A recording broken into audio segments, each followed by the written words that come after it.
For 40 days, no sword was lifted. For 40 nights, no warrior slept in peace. An entire army stood frozen, not because they lacked weapons, but because they believed the giant was too big to fall. Yet the mystery is this: what if the battle was never about the giant's strength, but about where faith was placed? Because on that very day, hope was quietly walking toward the valley. Goliath of Gath stepped forward, again, towering, armored, unshaken.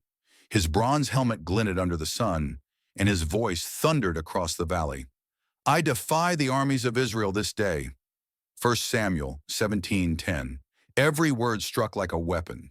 Fear spread, not because Goliath was undefeated, but because Israel forgot who their God was. From the hills of Bethlehem came David, not as a soldier, but as a shepherd. He came with bread, not armor, with obedience, not ambition. When David heard Goliath's challenge, he was shocked, not by the giant's size, but by Israel's silence.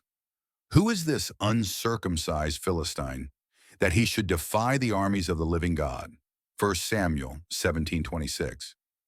While others saw danger, David saw dishonor against God. David spoke boldly before King Saul, not of training or skill, but of God's faithfulness. He remembered lions. He remembered bears. He remembered being alone, yet never abandoned.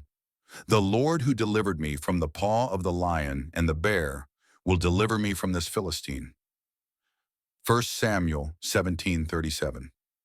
Faith was not new to David. It had been growing quietly in the unseen moments of his life. Saul tried to dress David in armor, heavy, royal, impressive, but it didn't fit. David took it off. Instead, he knelt by a stream and chose 5 smooth stones, not because stones were powerful, but because God was. Goliath laughed when he saw David. "Am I a dog that you come to me with sticks?" 1 Samuel 17:43. But David's response echoed with heaven's authority. "You come to me with sword and spear, but I come to you in the name of the Lord Almighty." 1 Samuel 17:45.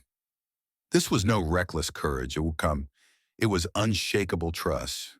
David ran toward the giant, one swing of the sling, one stone released in faith, one moment where heaven intervened.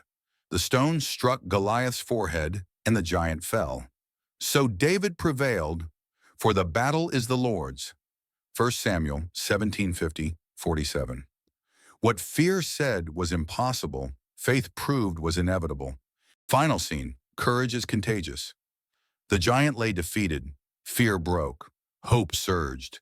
Israel rose, not because David was strong, but because God is faithful. David's victory reminded the world of a timeless truth. The Lord does not save with sword and spear. 1 Samuel 17:47. This story is not just about a boy and a giant.